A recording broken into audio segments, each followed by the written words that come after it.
to be here and also to have so many great colleagues joining us online from across the Philippines. So thank you everybody for being with us today.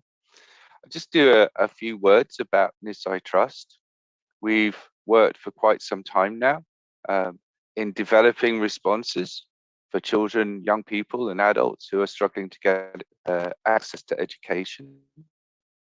So what I'm just going to do is share my screen, if I can, if that's possible. No, it's not going to let me. Sorry, apologies. I don't seem to have screen share. So what we do is we undertake action research to increase knowledge about non-traditional education routes. And we do cutting edge projects to further development of non-traditional education. And we raise awareness and campaign on those non-traditional routes. And what really matters to us is that we're fulfilling the goals of the United Nations Development Goals, and in particular, education goal, which is number 4. So we are passionate about ensuring equal access to education and training for vulnerable people. And at the moment, post-COVID, what we're seeing, and I know that Todd will be talking about this later on, what we're seeing is that there are a huge amount of vulnerable people who are becoming more vulnerable in every country that we work in, across Asia, Europe, and also North America. Okay, so what we are really trying to do through these webinars is to have a discussion and a debate about what makes a difference for all these young people that are finding the COVID lockdown and the situations they find themselves in really, really hard in every society in which we work. I hope that you'll be able to get quite a lot of value out of what this discussion will be today, and that you will be able to come away with at least some ideas around what might be different for you and for your children. What I'd like to do now, if I could please, is to introduce our first speaker today. Our first speaker is Dr. Todd Cunningham from the University of Toronto. He's a clinical and school psychologist. He's an assistant professor, and he's chair of the school of clinical child psychology program at the university. He investigates supporting students with learning difficulties from assessment to intervention, and has done a whole set of work around what is actually happening for our young people during lockdown and learning loss. I know that Todd's got a lot to give us today, and I really hope that you will be able to talk to him later when we finish about some of the questions that he raises around what's happening for young people at the moment. Thank you, Todd. Over to you. Great. Thank you, Paul, for the introductions, and thank you to Nisai for putting this on today. So let me just start sharing here. So when it comes to looking at students, we've really gone through a bunch of different phases with this, with COVID and its impact on online learning. And really, we kind of see the online learning environment is breaking down into kind of 3 separate phases. The first phase was online learning that was taking place before COVID era came around. These were times where educators really thought about how to create a really good online learning environment for students, took time to develop curriculum, learn the different online tools that they needed to be able to provide quality educational services to their students. Students who chose to be part of online learning environments, maybe because the traditional in-class environment was not supporting them, or maybe for geographic reasons, they could not access a local school. So there's a lot of reasons why online learning was taking place, and the early research on online learning really showed that being online and being in a brick and mortar building face to face was equivalent. There was no issues. But then COVID came about, and depending where you are in the world, in Canada, March was a really important time for us when we started to lock down our schools. We shut down our schools. And at that point, we went into emergency learning, emergency online learning, were educators who weren't trained on using online techniques. Suddenly overnight were told that they had to take their traditional face-to-face in a brick and mortar classroom techniques of learning and then suddenly stick them online and trying to talk to their students through video. Now, I know for my two kids, I have a 6-year-old and a 9-year-old. And during that time, we're one of those families who started to opt out of school just because the connection was not great. The quality of instruction was not where we were looking at. And our students, especially my 6-year-old, I could tell that she was not engaged. I could always tell by the fact of if she was engaged or not, because when she was engaged and like listening to the stories the teacher was reading, she'd be sitting there with her computer in hand. And when she was disengaged, her feet would be up in the air. She'd be turning around in her chair, spinning, spinning, spinning. And yes, she was not engaged. The next phase then we went into that really started in the new school year. In Canada, that was in September of 2020, was where our educators had some time to try and put together a new online learning package to spend the summer practicing online techniques and try to engage students in a new format. And so today I'm going to start talking about some of the past research that kind of helps us understand what we might be expecting when we come out of COVID, when we finally return to more of that normal in-person, face-to-face learning. What are some of the things that we should be expecting to see as we get there? Now, as educators, all of you know, learning is quite complex when it comes to helping students. This is what I call learning profile. It's all of the skills and abilities that one must have to be a good student. And really a good student to be able to engage in day-to-day learning. On the right-hand side, these are all of our abilities, our sensory abilities to be able to take in information. We need to be able to hear and see well to be able to learn. We have to have good motor outputs. Our ability to write well and our ability to communicate orally are vital to be able to demonstrate our learning. We have our cognitive abilities, especially our ability to attend to what our teachers are thinking or are talking about so that we can acquire that information. Our oral language abilities are vital to be able to understand what our teachers are saying, but again, to be able to express our learning, as well as how we're feeling about education and a feeling about ourselves in our learning. We know that students who don't feel safe in the classroom, who are worried, aren't able to attend to what the teachers are saying. And we've really seen this in Canada, where students who were coming back to school in September were quite fearful about catching COVID, were fearful of that they would bring it home to their loved ones, and therefore were having a hard time sitting in a class with other kids wearing masks and the teachers wearing masks, being 6 feet apart. And therefore they're having a hard time attending to learning. On the left-hand side, these are all the skills that a student has to learn.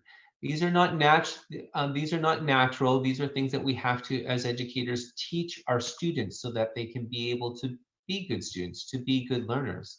We have to teach students how to be organized, to be able to organize their work, their time, the information that they're acquiring. We have to teach students how to read, to acquire that information off the page, starting with the ability to decode the words, to read them fast and accurately, and then to understand what they're reading. To be able to demonstrate their learning through the writing output, to be able to engage in mathematics and learning, to be able to take good notes, to be able to track their learning, and also the critical thinking skills, to be able to apply strategies to be able to acquire information and solve novel problems. So as COVID hit and as we went into that emergency learning period and this online learning period and disruptive learning over the last 15 months now, we really turned to past research to start to understand what might we begin to expect. And there was a lot of research that has been done through the 20th first century that has been looking at what's known as the summer slide. And the summer slide really shows that during a typical school year, students acquire at a very good rate of information. They develop their reading and mathematical skills. However, when we hit the summer, something happens. That learning changes. They're no longer engaged in reading and doing math on a day-to-day basis. And over the course of the summer, the typical student begins to slide backwards. Their skills lose about a month worth of learning over the course of the summer. And then when they get back in the fall and sit in front of their educators, they begin to learn again. We know that literacy and numeracy are affected differently. We know that literacy skills typically aren't affected as much by the summer slide as do numeracy skills. More students have the ability to continue to work on their literacy skills to kind of help develop their literacy skills by reading on a regular basis. And not as many students choose to sit down and do math problems or do math games over the summer, which leads to them not developing as much through math. When we hit COVID and hit the emergency lockdowns that happened across the globe, the Netherlands was a case study, kind of the best case study that began to talk about this summer slide or begin to demonstrate the effect of what this summer slide was going to have on our learners. So the Netherlands, their education system is as many of ours went immediate into shutdown, where they went online for half of March, April, and May, but they did return to school in June. During that lockdown in the Netherlands, there is equal funding opportunity for all students in the country. So students had equal access to devices. The school the country also has very good internet infrastructure, which has been a foundational infrastructure that is needed to allow online learning to take place. And so when the Netherlands looked at their national testing that is done in January, February each year, and then also again in June each year, they found that during that emergency online learning period, that there was about a 3 percentile loss across all students. That losing that kind of 2.5 months worth of in-person learning, having a disruptive and disjointed online learning experience as teachers were rushing to try and get their classes online, led to kind of a 3% loss in education for their students. And so when we think about this makes a lot of sense. If I think about academic skills, our ability to read, write, and do math, these are skills that really require our brains to develop certain connections. Our brains are actually developing neural connections to be able to allow these skills to develop. And for all of us, it's kind of like going to the gym. You know, if we were working out before COVID hit, and then when COVID hit, we stopped going to the gym, and then return to the gym tomorrow after 15 months of not going there, we're not going to be able to do the same type of weightlifting that we could have done beforehand. If you're not going to use it, you do lose it. If students aren't actually practicing the reading skills every single day, if they're not practicing writing or doing math, then those skills that are needed to facilitate their learning, they're not going to develop. And in fact, they will start losing some of those skills over time. Just like the muscles in the rest of our body, we have to continue to use them to be able to keep them fit. If we're not using our academic skills, then we do lose those skills. However, this use of the skills has not impacted students equally across the board. Not all students have lost those abilities because some students have continued to have opportunity to work on their reading, writing, and math despite not being able to have good online learning. So when we go back to the summer slide effects, when we look at these issues from the past, we learned that not all students are equally impacted by the summer. In fact, what we can do is we actually see that there's three groups of students from the data that really does emerge. You have one group of students who, when they hit the summer, they continue to learn. They do a great job and their skills continue to develop. They are either through their family or through the resources available to them and their abilities, they continue to practice reading or writing or doing math. And so their academic skills continue to develop over and over time. You have then your kind of typical student who kind of hovers, and then you have students who don't have that access to learning, who don't have the resources at home or don't have the supports, and those are the students who actually receive the greatest decline. In the province I live in Canada, in the province of Ontario, in 2013, this was studied in depth. And what was found is if we took the literacy skills of the top 25% of students and compared them to the literacy skills of the bottom 25% students, we found that over the course of the summer, that top 25% of students, they made about 3 months of additional gains in their literacy skills. Whereas that bottom 25%, those students lost about 3 months of literacy skills over the course of the summer.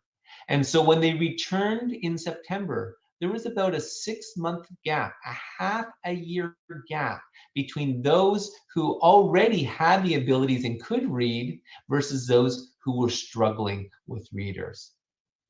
And this is really where I'm concerned of when we return back to school.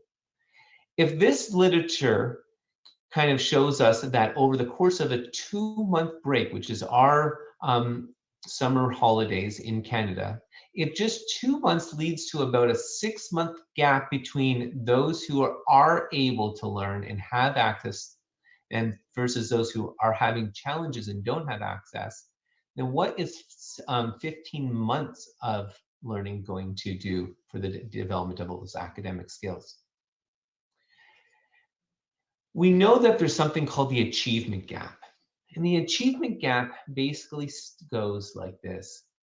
Over the course of any given school year, students make about one curriculum level worth of gains. They learn about, the curriculum needed for a grade 1 student or a grade 2 student or a grade 3 students.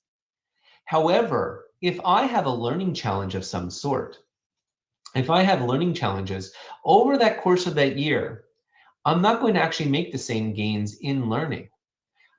My reading skills won't develop as well. I won't spend as much time being able to keep up with the day-to-day learning. And so over the course of that 1 year, I am not going to fully acquire that knowledge. And then I do this again the next year, and the next year, and the next year. And so over time, what happens is the gap between those who are able to learn and have the means to be able to learn versus those who don't have the ability to learn or don't have the means to be able to engage in learning, that gap between them gets bigger and bigger and bigger. So in Canada, if we know that taking 2 months of school leads to about a 6-month gap between those who can or having weaknesses, this is what I'm worried about when we return in September. I think when we do return, educators are going to be faced with a situation where they are going to have such variability in their students. Some students who are going to continue to be making those progresses that they would expect them to be are right on par. Some students who are kind of in the middle, but then I think we're going to have a whole spread of students near the bottom with different levels of weaknesses that are, or learning loss that has begun to emerge. And as educators, we're really going to have to be able to try and identify our different groups of students so that we know we can be able to help them. So what are some of the indicators we need to be thinking about that might help us understand who are the students that we need to be targeting? Who are the students that we might need to spend more time with when we do return after the lockdowns are done? Well, we can first look to the kind of the, again, looking at the summer slide research to give us some directions. And again, so this is just 2 months of lost instructional time. We know that students who come from families that don't have access to reading materials, so having access to books, often don't do as well. They lose ground. We know that students who don't have family who can be able to promote them or encourage them to be able to learn, who don't value education to the same degree, they're unlikely to have difficulties, as well as students who have special needs, students who don't have the ability to access the online learning is also impacted. Another group that we really have to take into consideration when it comes to COVID is also students who actually had access to online learning.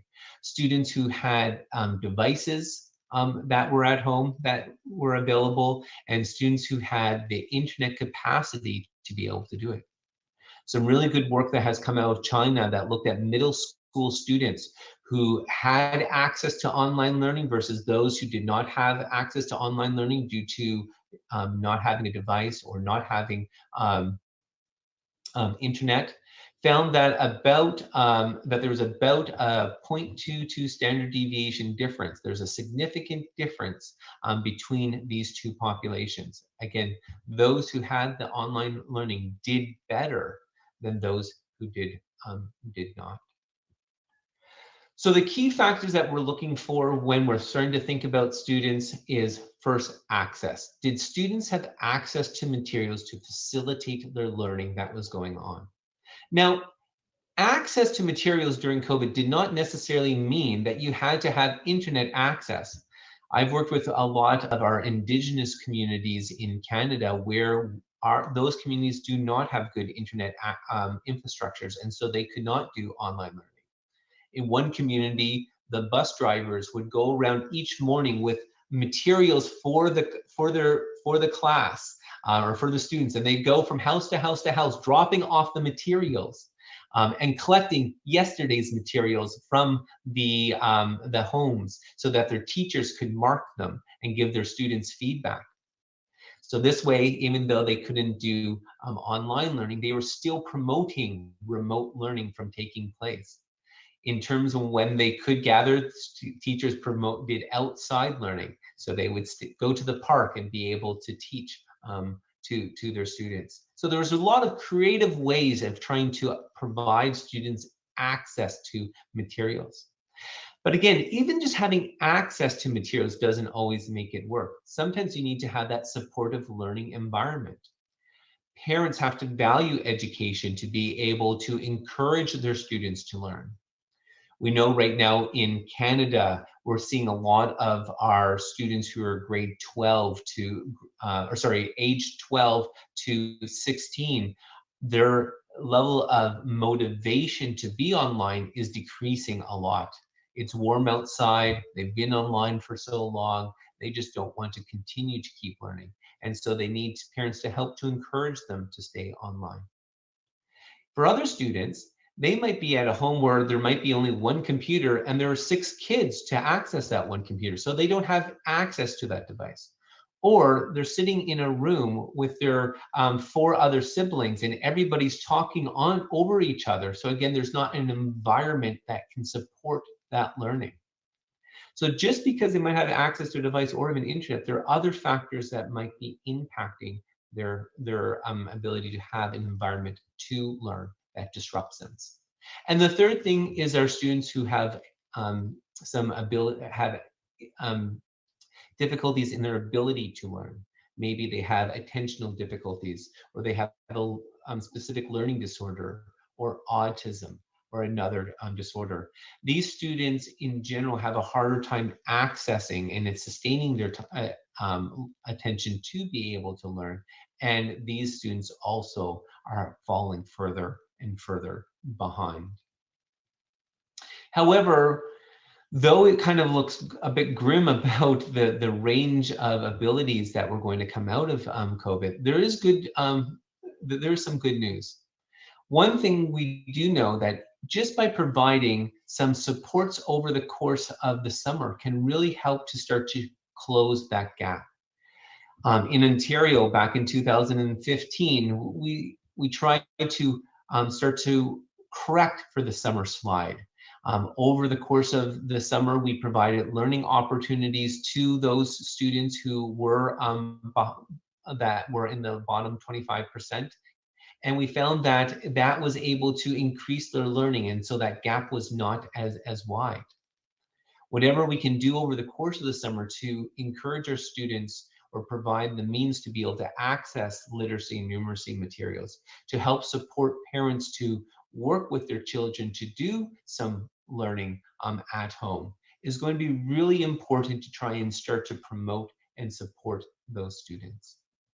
But as they return after the summer, then it's really going to fall to the educators to kind of figure out, where are our students?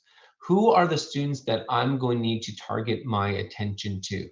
Again, not all students are going to be equally impacted by the being in online schooling or having disrupted schooling over the course of the time this year. Some students are going to be more disrupted than others.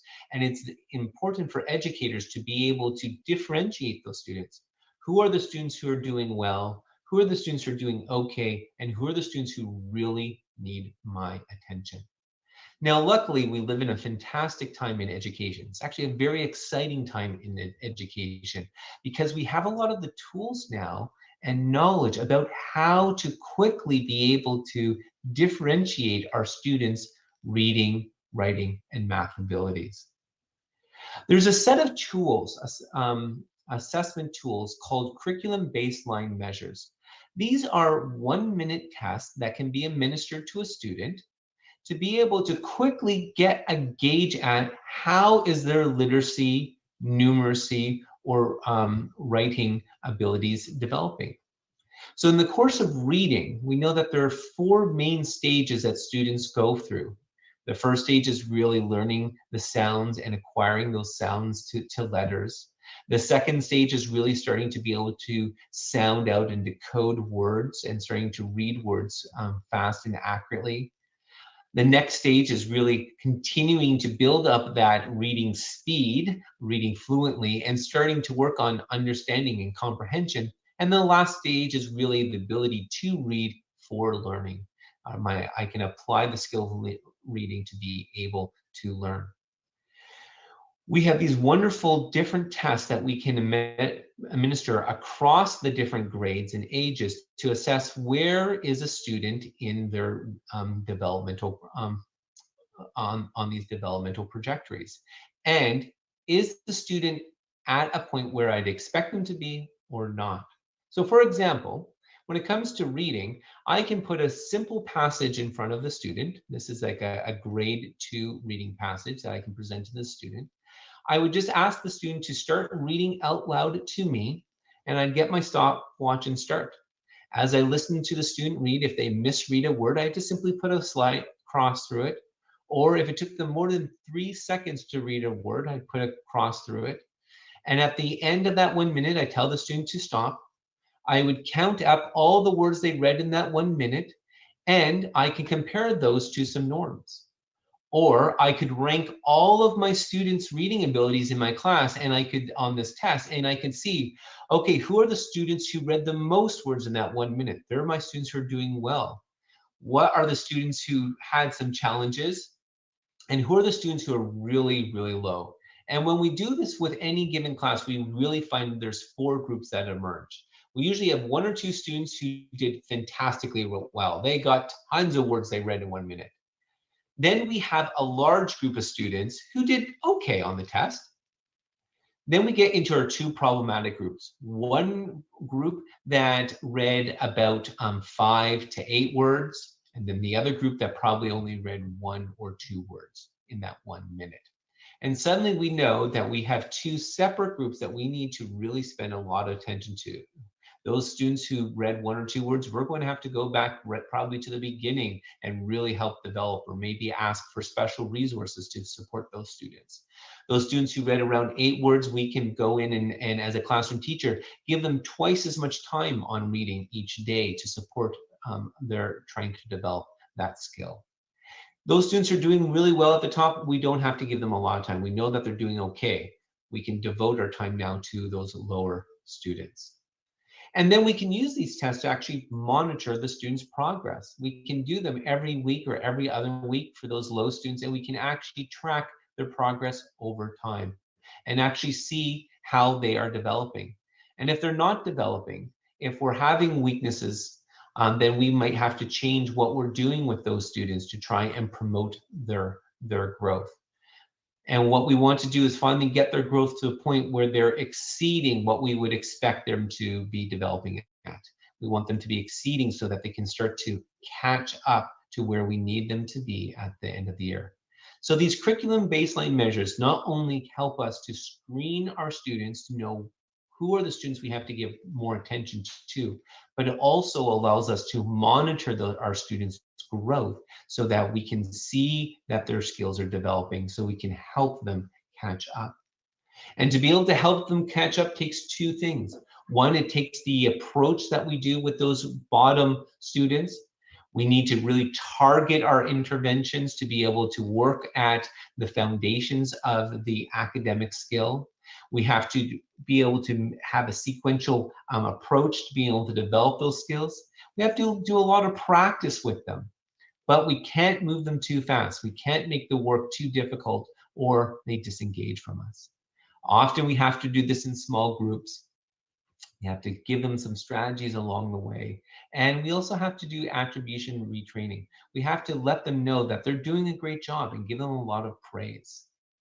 For what do we need to target? Well, in the area of literacy, in the area of reading, we have to kind of target both the oral language skills, our vocabulary, our knowledge of the sounds of the language, as well as we have to target the text level, our ability to know the alphabet and the sounds that go with the letters, our ability to blend those sounds together to be able to form words, and then to be able to read those words accurately and be able to look for meaningful chunks within our words, and then the comprehension strategies that are there. The Balanced Literacy Diet is a fantastic website that can provide educators with the knowledge and examples of expert teachers demonstrating how to target these different areas of literacy to be able to support students' learning. Though COVID-19 has provided a lot of challenges, and though it's going to create a situation where when we do return to the normal, that we are going to have a larger spread, a larger variability in students' abilities, I am hopeful that through our new tools that we have available to be able to quickly assess and identify students who are having weakness, plus the knowledge that we have on how to be able to intervene, that educators can continue to make that significant difference in students' lives, so that those students who were impacted the most by COVID will be able to get back to where we need them to be. Thank you very much. Wow. Thank you, Todd. I think that was, I hope you can hear me. I think that was Yes. great. I think that was an amazing presentation that I think lots of us in education will be recognizing. Certainly, I spend time in schools at the moment where the main concern is, what does catch up look like? We all know it has to come, but I think that gives us a really clear routeway into thinking about what catch up looks like. It also, I think, challenges us to think about where is the best place to put the money. And there's something really significant about valuing our teachers and our teachers' practice and the tools that they have, rather than perhaps looking at should we say, more fashionable responses to these issues. So thank you, Todd. And Todd will be back with us later on for some questions, and I'm sure everybody out there will have a whole lot of those for him.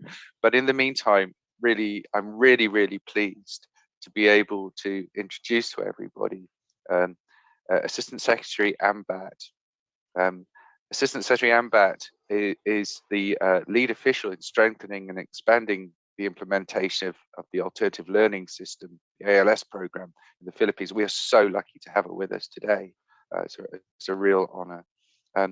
With ASEC Ambat at its helm, the ALS task force has formulated and reviewed policies and operationalized programs that have made a real impact on the lives of young people in the Philippines. And it's a tough old job.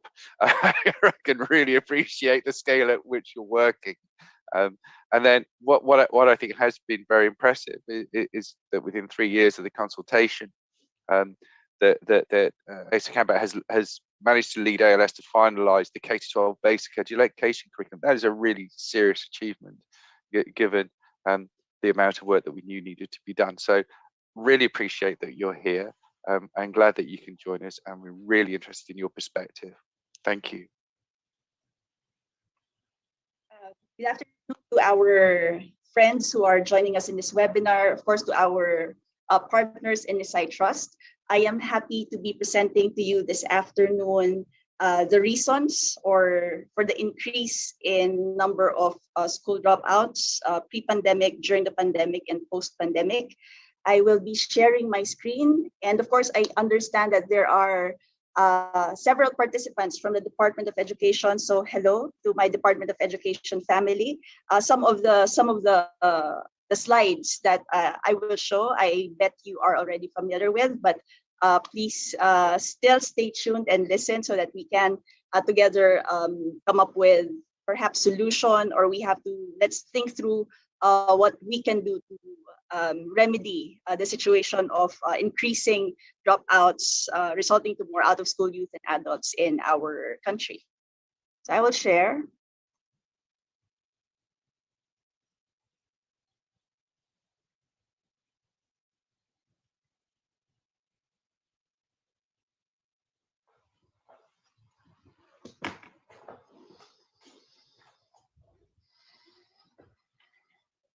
So as mentioned, I will talk about the causes of increasing number of school dropouts in the pre, during, and post-pandemic era.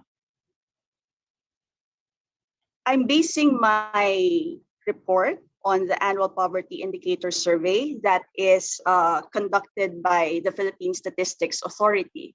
So the report looks at the different aspects of the lives of Filipinos, and it also tackles the education conditions of Filipino families. So these are the reasons why Filipinos are not in school pre-pandemic.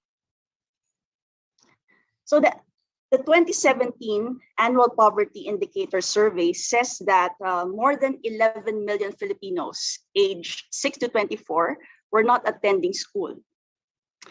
That is a big number, considering that we have been making we have been giving investments, we have been implementing policies to ensure that access to education will be more democratic, it will reach more Filipinos. But as you are seeing now on your screen, here are the reasons for them not attending school.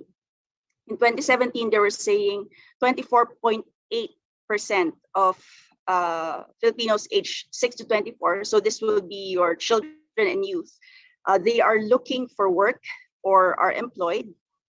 And then the second reason, majority of them, a lot of them said that they have family matters to deal with. So either they got married early, they got pregnant, are tending to young families, or perhaps they are standing as the head of the families at such young ages. And then there are also 17.2% who are saying that they're not in school, they dropped out because they lack personal interest.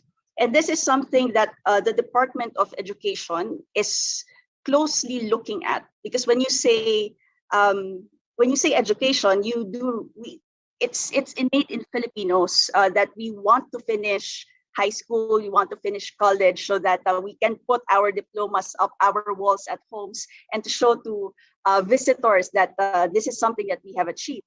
But then the 17.2% saying that they're not interested in education. So it's one of the puzzles that we in the Department of Education are trying to address. And with the recent reforms that we have introduced, we hope that this reason, this lack of personal interest, will somehow those who are citing it as a reason for not being school will somehow decrease. And of course, there's a high cost of education and financial concerns.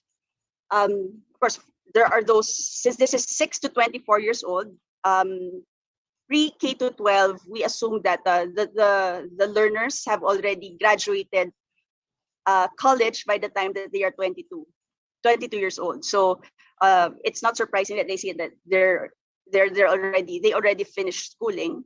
And then there's also the reason for another reason will be illness or disability, and then accessibility to schools, problem with school, too young to go to school. So this was in 2017. The Philippine Statistics Authority did another annual poverty indicator survey.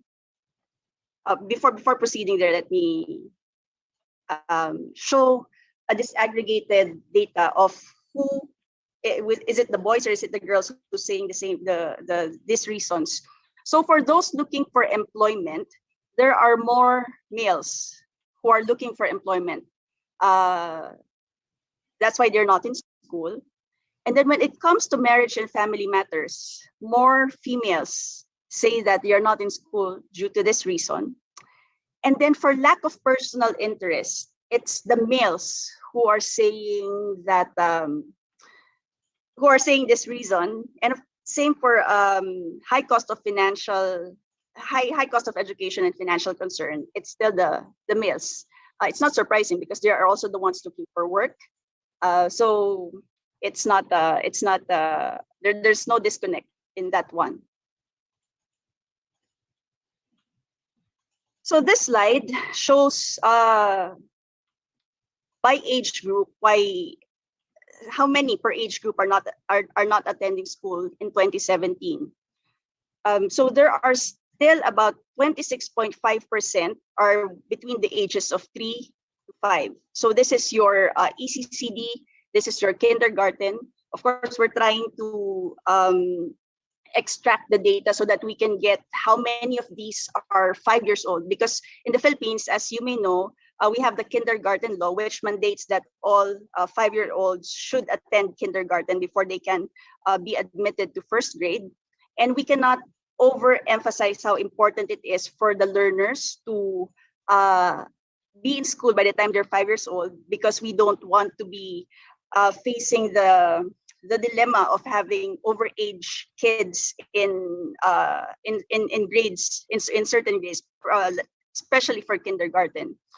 For the Department of Education, we have made efforts to ensure that the 5-year-olds would be in school. We have our early registration, which is conducted 6 months before the start of the school year to ensure that it's an advocacy campaign wherein we tell down to the communities that parents have to bring in their children aged 5 to kindergarten. So for ages 6 to 9, about 1.3% are not in school. It improves in from the age group 10 to 12, and then as you're seeing in your screen, you're 13 to 14. And then it increases by the time they reach junior high school or grade 9. So 15 to 16, the number of those not in school increases until, of course, by the time they're 20 to 24 years old. So it would, if looking at this slide again, it would mean that we have learners who are not finishing secondary education. And we know that in the Philippines, a high school diploma is critical since it opens up doors for one to improve their chances of getting good employment, and of course proceeding to higher education and higher skills training. So in 2019, it's still relatively high. We have the report is saying that more than 10 million Filipino youth were not attending school. Number one reason is still employment, followed by employment or looking for a job, followed by marriage and family matters. And of course, at least now, by 2019, they're already saying that they're not in school because they already finished. So this is good news. But the lack of personal interest is still there, and illness and disability seem to have increased from the 2017 data. So same as with the 2017 report, we're seeing that there are still more males not in school because they're employed or looking for work, and they are still the ones saying, more of them are saying that they lack personal interest, that's why they're not in school. For marriage and family matters, of course, it's still the females who outnumber the males who said that they're not in school because they're attending to family matters or that they're married already. So that was pre-pandemic. So during the pandemic, we looked at reports, global reports, particularly from UNESCO, of what reasons have been cited for learners not being in school. So across the globe, they're saying that about 24 million learners from pre-primary to university levels were at risk of not returning to school or not in school in 2020 due to the pandemic. So the factors for not returning to school: financial constraints. We all know that with the lockdowns and with the pandemic, the economy has contracted. The global economy has contracted, and even in the Philippines, I think the last report on unemployment, we have about 4.4 million unemployed Filipinos, and when you take a look at it, that's a lot. And then since they are staying at home, they are in charge of household chores.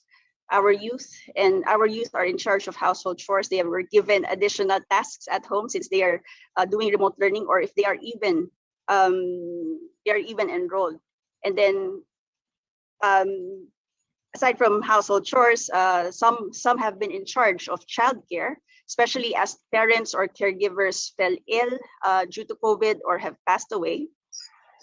And then another reason, as our children and youth stay at home, and because of poverty as well, caused by the pandemic, some were made to get married or earlier than usual. They have been placed in vulnerable positions. So the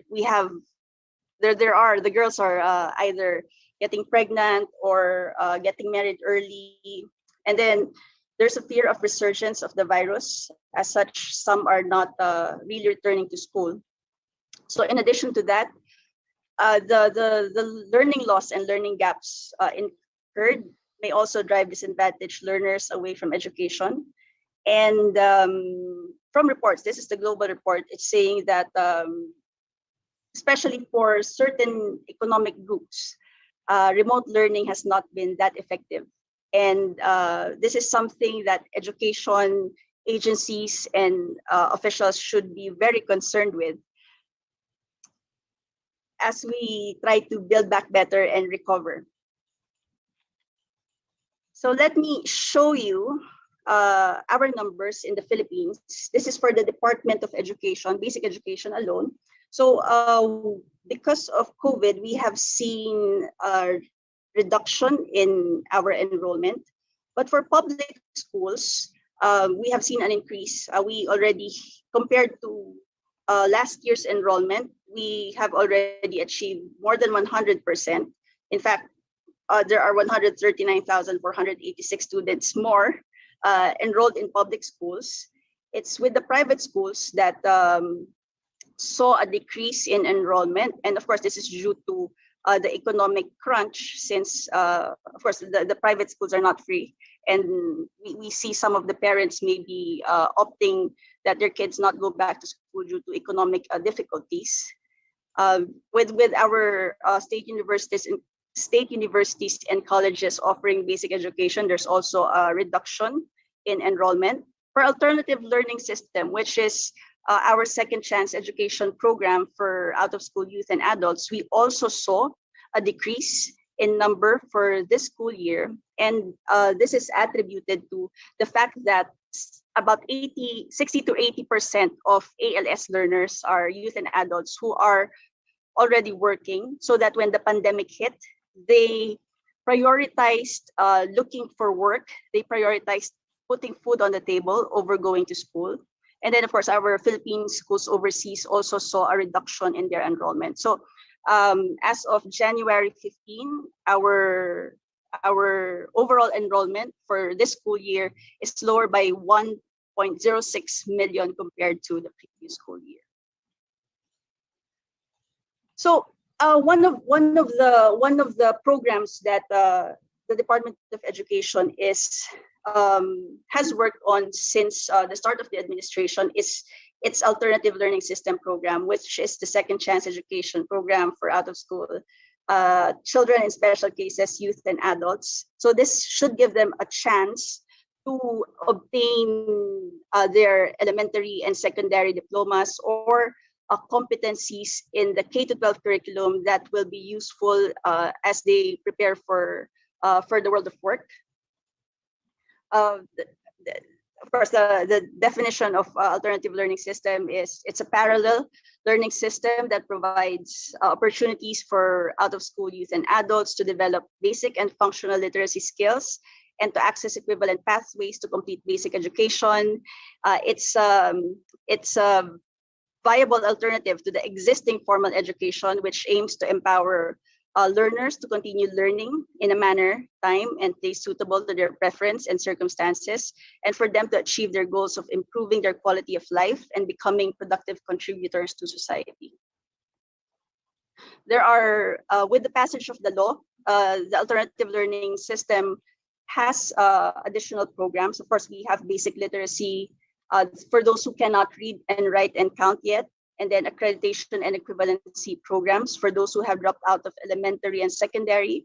And with the passage of the law, we are now required to also have an Indigenous Peoples Education Program, as well as academic focus bridging program and functional education and literacy programs, which will, in the event that our adult learners are not interested in getting an elementary or secondary diploma, at least they will get what we call micro certifications for certain competencies or skills that are found in the ALS K-12 basic education curriculum.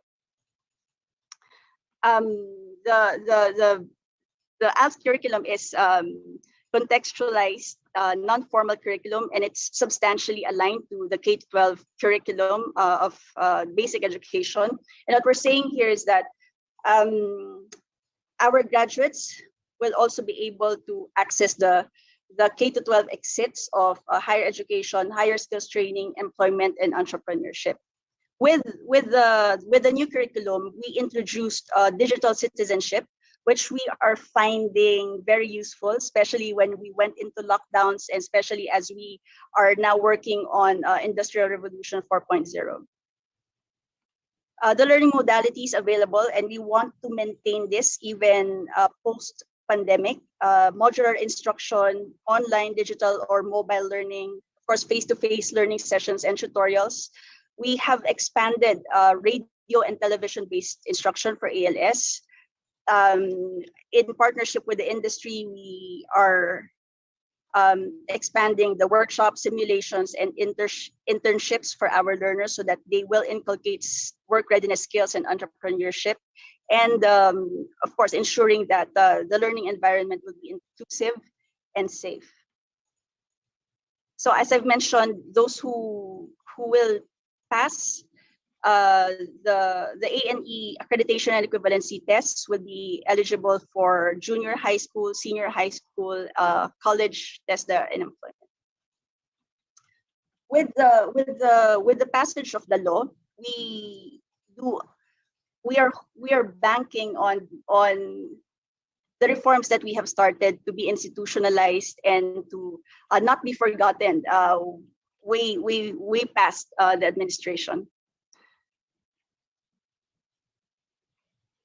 So what we're saying is that the institutionalization of the ALS program shall help ensure that the second chance basic education program does not have to be second class. And it's really the commitment of the Department of Education to continue recognizing the potential of even our out of school youth and adults to contribute to nation building and to be able to help us, especially as we build back better post-pandemic.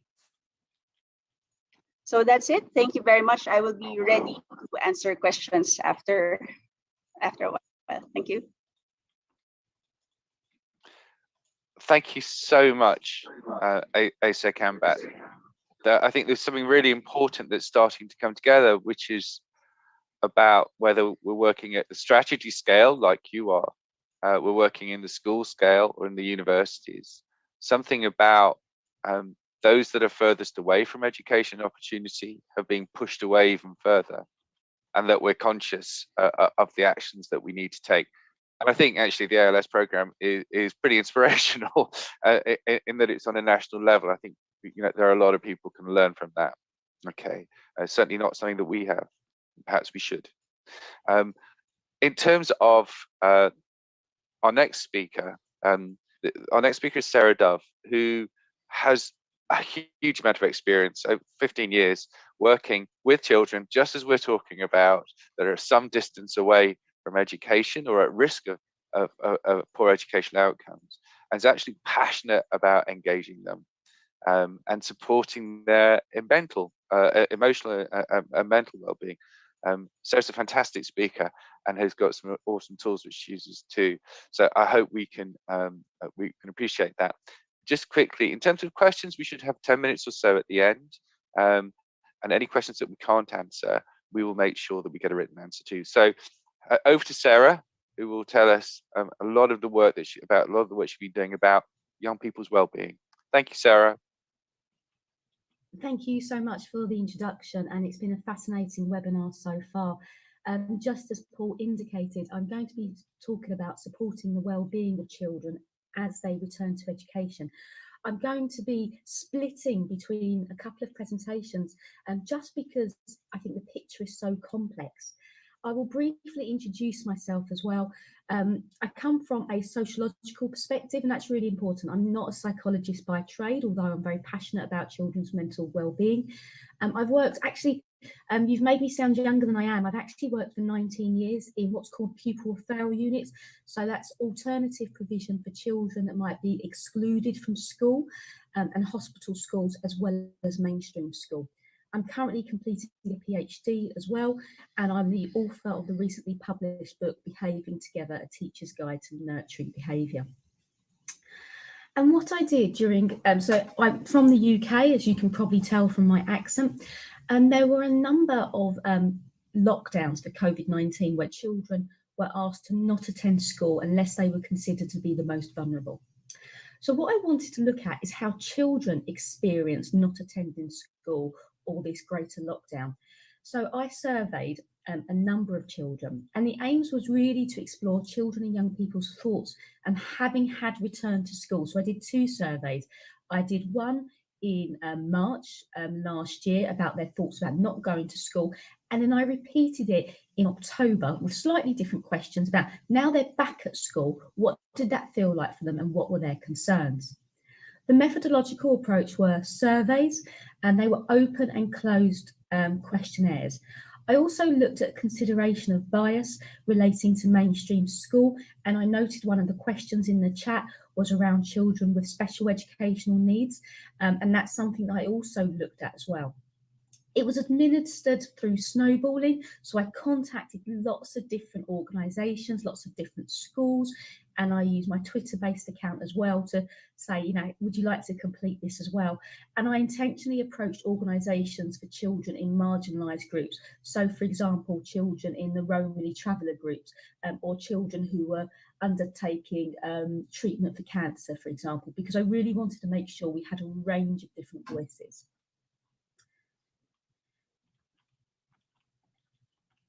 And we had a number of different children that participated in the research. So for the second survey, we had 1,516 children and young people, 912 of whom attended mainstream school. So that is the education offer for the majority of children in the UK.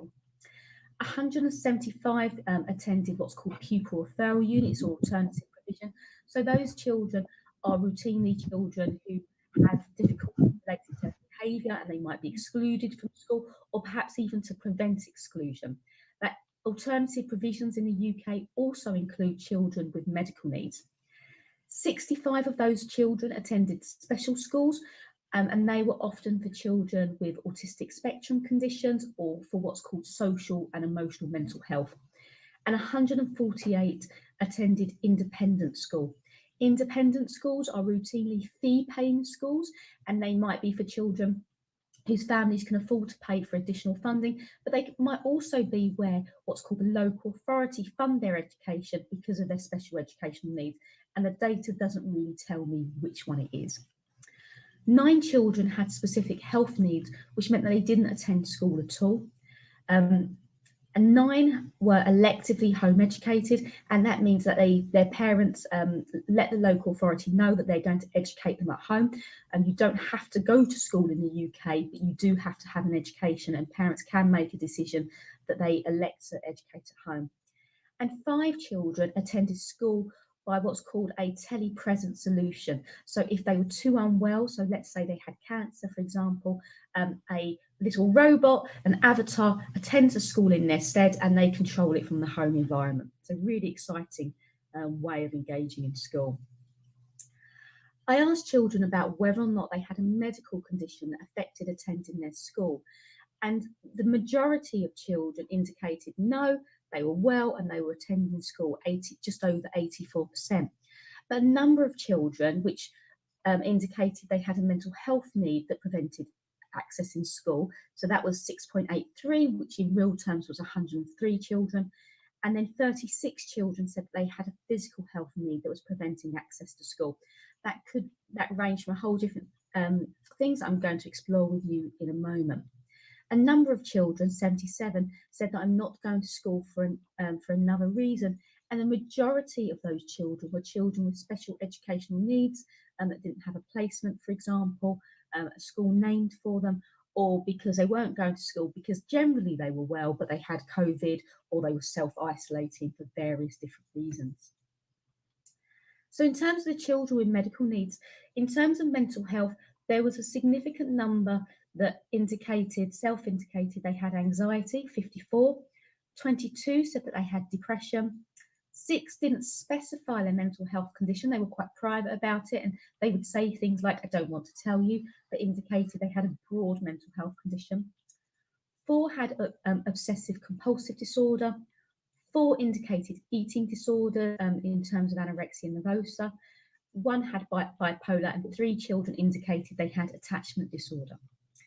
In terms of their physical health needs, a lot more children on this run of the survey indicated they had asthma, and that was really interesting in the wider context of COVID-19, and perhaps they had been shielding in the past, and whilst they were indicated they should be returning to school, they made the decision that actually their asthma meant that they would stay at home. 4 had bowel conditions, 2 had cancer, and you may be aware that the treatment for cancer can be very aggressive, especially for children, and might leave them very vulnerable to other kind of viruses such as COVID-19. 2 had chronic fatigue syndrome that you may know as ME, for example. 3 epilepsy, and 4 said that they had COVID directly. Children also indicated under the medical needs question that they had neurodevelopmental needs. In the spirit of children self-reporting, I've kept it under medical needs because that's how they interpreted it. 26 had autistic spectrum conditions, 7 attention deficit hyperactivity, and 2 oppositional defiance disorder.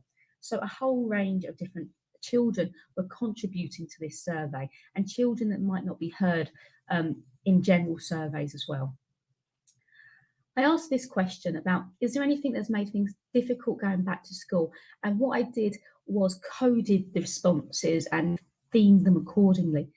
The most significant thing that made it difficult for children to go back to school, and probably unsurprisingly, was COVID-19. 70 children indicated that they were still incredibly concerned about COVID-19. And this is something important to reflect about your own communities and what virus looks like in terms of there.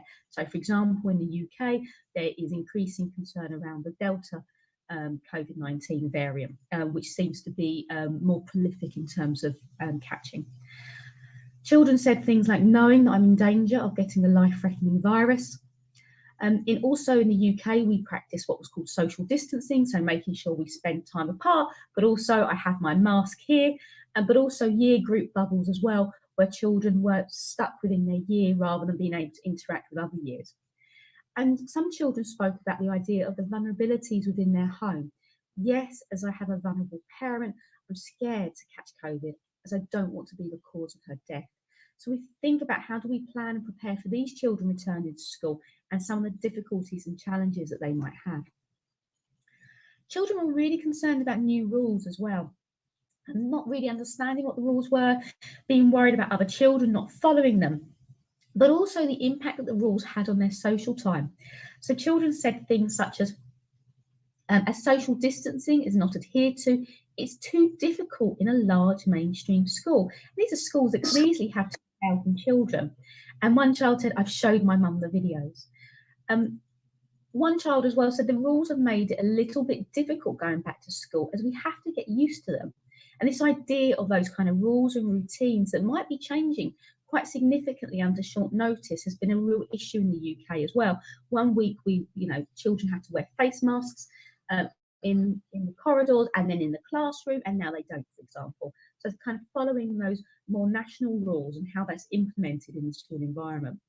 And one child said that the impact of the rules around their social development, don't like not playing with everyone in the playground and having lunch inside at my table. So how social activities are constrained and reduced.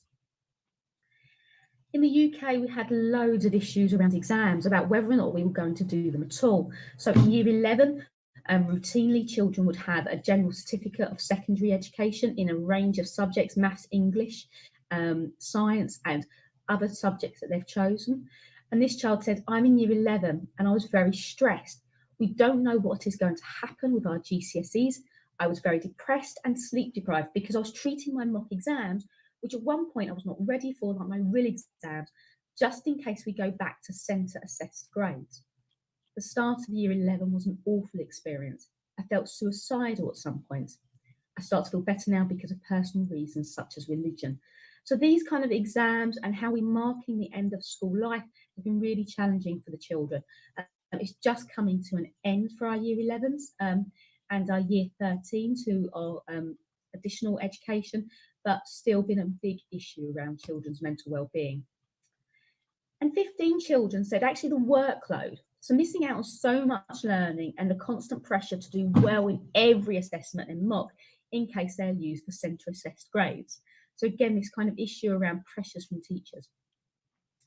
I'm going to show you some resources in a moment on my website because I've created loads of resources that directly relate to the children and what they've said. They're free to download. You can use as many as you'd like as well. But one thing I did was looking at priorities for children. So lots of children spoke about priorities as being a key concern. I really wanted to build some hope into this survey about what has helped, because the good news is children were really keen to tell me what things made it better for them going back to school. And 234 indicated friends. So children often wanted to engage with being back with their mates, and sometimes they did things like playing online and so on. But a lot of children said, seeing my friends has helped me go back to school. I was really concerned about children moving from their primary to their secondary education, where they often leave a lot of their primary school children and friends and move on to secondary. But a lot of children spoke about meeting new friends as they started to go to secondary, so really taking up that challenge. Other children spoke of the support of my friends, meeting with my friends, and being a community. So the idea that they had those shared experiences of COVID and then they're going back together was something that really helped a number of children. And one child said, even though I'm not very comfortable with change, I guess having new friends around me is okay. They do make me feel happy. So lots of kind of joy in these responses. And the good news is for the teachers sitting in this audience is that actually teachers help children go back to school.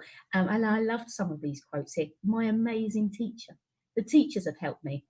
But also some schools produced videos to help find our way around school. So one thing that a lot of schools in the UK did was had a one-way system to minimise social contact with people. Now that changed how children used the school environment.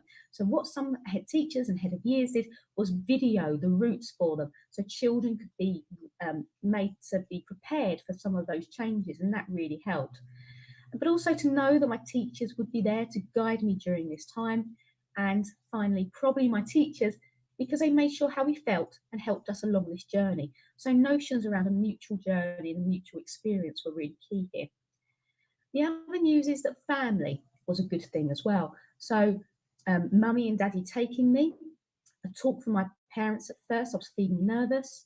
So again, this reiterates a real need to have strong relationships between the school community and the family community, because the family might be mediating some of those conversations with their children.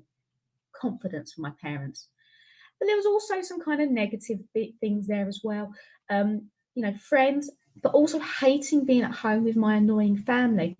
And we can acknowledge that for some children who might live in smaller accommodation, have less access to resources, which was spoken about in the first presentation, actually being with your family on a kind of constant basis can be really challenging. There might not be any issues around domestic violence or arguments, but just being in the same space with the same person can be really challenging. And some parents had to continue to work as well. So I was ready to go back after so long. My parents both worked, dad for the railways, mum in a school. So it wasn't the big fun that lockdown others had had. So this idea that actually I had to kind of keep on going back to school anyway. So really it wasn't fun for me. I had to kind of sit around, and that was one feature as well. And I asked the question, is there anything you might want to tell us that might help you or other children go back to school? And 20 children spoke about notions of teachers. So teachers being stressed makes students stressed. Being able to talk to the teachers and calm and understanding teachers was a key feature. Covid-19 precautions as well. So not for my age group as much, and we can see from the writing that this is an old child, but for younger years, it might potentially help to teach students why social distance is important and the actual science behind it. So this notion of education and things like why and how vaccines work, not to scare them, but to help them realise the importance and science behind what they are doing. Doing this also might make students feel safer coming back to school, as they can see why the measures take place to protect them. So this idea of kind of public health approach and really kind of, this rather than scaring you, this is why it's helpful. This is what might be good for you. And again, I've looked at creating some resources relating to that might be helpful depending on your context. Children also spoke about this idea of internal resources. So actually, we've all had a tough time. So again, this idea of community, but remember you're worth it. And if you keep a positive attitude, school will be easier. Now, that's not always possible for children, because not always children have that kind of internal resource and motivation, but it's something that children felt that they wanted to share. And also think about what you're doing before you do it. So this idea of that kind of thinking about your actions before you maybe break social rules in terms of COVID-19. And also thinking about school positively. So the idea of a relationship with school, your school always try to make it as safe as possible for you to attend healthily. So again, that reiterates notions of good communication. And one child said, I like school a lot. I want it to be open all year. And school is very safe and there's nothing to worry about there. So this idea of reiterating these kind of positive thoughts around school. Now, not as many children as I thought spoke about the idea of supporting mental health, but there were a few different kind of strategies that children spoke about. They said, check in on us. If we look upset, you don't have to make a scene in front of everyone, but at least ask us how we're doing. It's not easy coming back to school after all this. So this idea of acknowledgement of the children's experiences. And also, we're not just moody teenagers. We're real people with real feelings that deserve to be acknowledged. And I think we can all share that approach. And a younger child said, hug a teddy if you're worried or scared. So this idea of physical contact being really important. And one child just said, gives children some support with mental health. And again, I've got some resources related to that. I'm going to skip through this just because of timing. But the idea of happiness was a big feature as well. And what did you enjoy at school? There's lots of things around next steps. So actually, children were missed off for this research, despite my best intentions. So children who were perhaps non-verbal or didn't have the cognitive ability or specific special educational needs. I would really like to conduct interviews with children and young people directly. But there also needs to be further analysis, which is what I'm undertaking at the moment, and so on. As part of this work, what I've done is I have created, if you go onto my website, which is phoenixgrouphq.com resources, you can see that I've got a number of different resources. And one of them is going back to school resource pack. If you click on that, there is a 15-page resource pack, which tells you a little bit about the survey, but also, you know, what rules have changed, because that was one of the children's key concerns. You know, what are you excited about, how you're feeling, and so on. You're more than welcome to take these resources as you wish. So just to reiterate, phoenixgrouphq.com/resources. But I've also created what's called the Reintroduction Hub. I'm just renaming it at the moment as Phoenix Hub, but you can still nab it at the reintroductionhub.com, and you can register for a free trial. Now, in terms of the Reintroduction Hub, it's a web-based resource that measures the well-being of individual students using quick-fire low-stake quizzes. There's 12 frameworks across a range of themes, so threat, which is perception and reality, but things like emotional regulation as well. And depending on what the children answer, they're given targeted resources. So let's say, for example, a child answers questions, and I note, for example, here, that actually they don't have any concerns or fears about COVID-19, they won't be given the same resources as perhaps your 11-year-old child that is really fearful of COVID-19 because actually they've had direct experience of it, they might have suffered a bereavement, they might have asthma. They will be given different resources accordingly. And the idea is that there's only 6 or 7 questions that then fires out different resources for those children. So you're more than welcome to look at that in more detail. Please feel free to have a free 2-week trial as well. I've just set out some reflective questions to help you plan, depending on where you are internationally, but reflective questions to help you plan.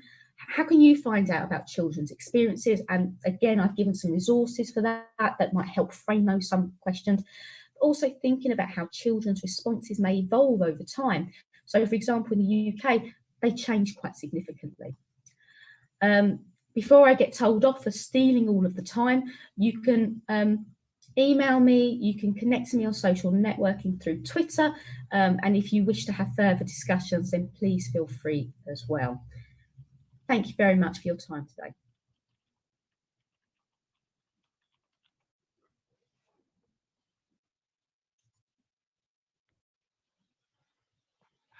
Hi, Sarah. I'm sure we wouldn't be telling you off. It's an absolutely fascinating piece of research that we've got and from you. And I think what is really, really clear is that we've looked at the system and what we can do, particularly in the Philippines around ALS and the contribution that makes to building back in a different way. We've looked at schools and the academic side of how we can support young people around their learning loss. And then there's this key, feels like the key to the lock, which I've been looking at the chat as we've gone through. Yes, it's about teacher relationships. Yes, it's about emotional well-being. And I know I can see from people, colleagues in the Philippines and who are attending that this emotional aspect is critical. So it's brilliant that we've got some tools. we can think about the system, and we can think about that learning loss. That's wonderful. We've only got 10 minutes for questions, and I know that Jan has got some questions to put up. So if you could do that, Jan, that'd be really helpful. Any questions that we can't answer, just to reiterate, we will get a written answer for, and we will post. So you'll be able to get the answer that you need. And yes, the slides will be made available. Okay, so you'll be able to get them through the Nisai Trust site. Okay. So Jan, we got a question to come up. Okay, that's one for you, Todd. So no, the parents weren't actually involved in the interventions. This were educator-led interventions that happened back at the school, and that has really been shown to be a huge equalizer. I think publicly funded education has really shown that this is a place where all students can come to be able to receive instruction. And when all students came back to school after the summer, then we saw the learning slopes of all students to be equal as they continued on. I think that's one of the really important things. We can't always control what's happening at home. We can't always influence what parents are doing. Parents are stretched due to economics, health, and other resources. But school is a place that can really help equalize that place. But equalization doesn't mean that all students get the exact same thing. It does mean that we spread our resources towards those most needy to be able to promote their growth faster. Thank you, Todd. Okay, Assistant Secretary Amber, I think that's for you in terms of the data that you're including. So this regular students or those with learning difficulties as well, including your ALS program.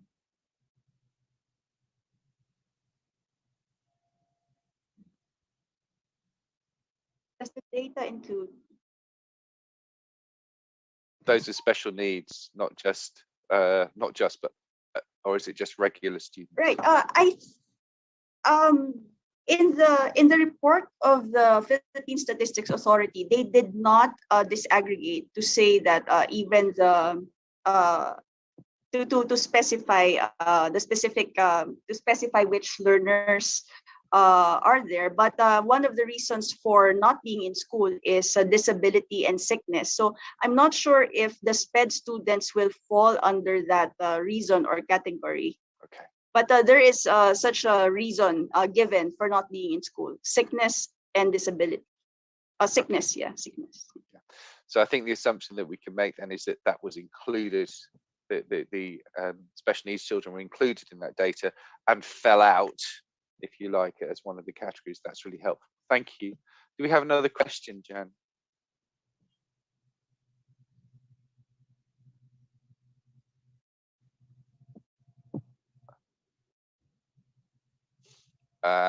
This is the big one, everybody.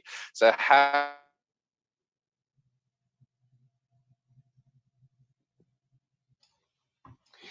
I think in education, in terms of looking at these issues, I think we need to step back and look at online learning.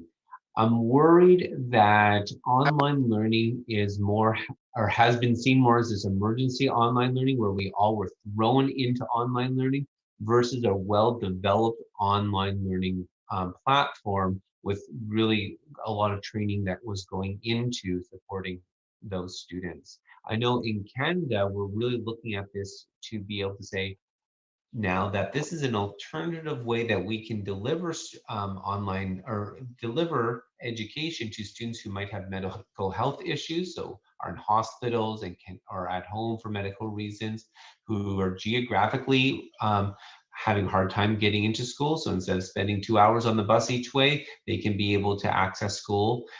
So we're really seeing this as an opportunity to step back, learn from this experience so that we can continue to provide this as a resource to students who choose to use it. Something interesting about the research from Nisai Trust on this issue is to do with, in terms of online learning, is to do that quality and good pedagogy really, really matters. There is no substitute for good teaching, quality teaching, and strong relationships. And that seems to be from the research in the UK, and also, as Todd said, in North America, that the online learning has been seen as, if you like, a catch-all cure. In actual fact, it's a highly specialized form of education that we've had to use in the short term. So there's lots to come yet around online learning. Okay, thank you. Anybody else got any thoughts about what else we'll need as we move forward over the next semester and beyond? I think from my perspective, I think we need to ask children directly, because it's things that affect their education, the way that they kind of see the world. And I think we are missing an opportunity to talk to children directly in whatever way, because actually if everyone responds to COVID-19 and the kind of the constraints differently. So, you know, in this room, we have quite a few hundred people, and we will all have different experiences depending on our own personal context, and that will be the same for the children that we work with and for. So for example, for me, I'm all right about lockdown. I quite like being at home, but for other people actually it's really difficult, or they might have had domestic violence in their home, or actually for them home was a safe place where school wasn't, or that they really enjoyed the mediation through online opportunities. So I think if we don't ask children directly, and teachers and everyone else, then I think we're missing an opportunity. So I would always say go back and find out from your community. Okay. I'm just very conscious of time now. We've only got 2 minutes left of the webinar. There's been a lot of queries around slides and so on and so forth, and I know we will be able to make those available to everybody. Also about certification. A certification will also of attendance will also be available via the Nisai Trust. Have anybody got any final comments that they want to make from the panel today? Paul, let me just inform those who are in attendance here that the Department of Education is currently finalizing the basic education development plan of the Philippines, and this will be until 2030. And we are taking into consideration the lessons that we've learned out of course, this pandemic and the previous years. And one of the pillars of that plan is on equity. We want to make sure that those who were already falling behind previously will be given more attention and more support in the next 10, 15 years by the Department of Education, so that we will have a more equitable treatment of our learners, and so that the reasons for them not being in school will be addressed. Of course, the plan is not only limited to the Department of Education. We will have to involve the other government agencies and the communities as well. So that is for DepEd. We're seeing to it that the equity pillar will be, at least the components will be funded. We will have an action plan really laid out, so that in the next 10 years, we will be able to, learning from the experience of COVID as well, we will be able to achieve what we said we would achieve for the country when it comes to education. And I think that just is such a strong message to send out. What have we learned? We've learned that we're all different, and that we need to support those differences if we're going to, as you said, build back better and build back different. And that message is the same wherever we are. There's a lovely thing here. We've ranged from Canada to the Philippines today. We've had lots of people joining, and everybody wants those same outcomes, and everybody's acting with good intention. So I think there is a great opportunity, and thank you for sharing that with us. That's fantastic. So if everybody's comfortable, I want to say thank you for attending the webinar. I would say thank you to Assistant Secretary Ambat, to Sarah, and to Todd, who Todd's in the middle of his night. Thank you for coming and giving so much of your time and your understanding. And to everybody who's attended. Hopefully we'll see you soon, and we'll do another one of these webinars. Have a great day. Thank you. Thanks very much, everybody. Bye. Thank you. Thank you.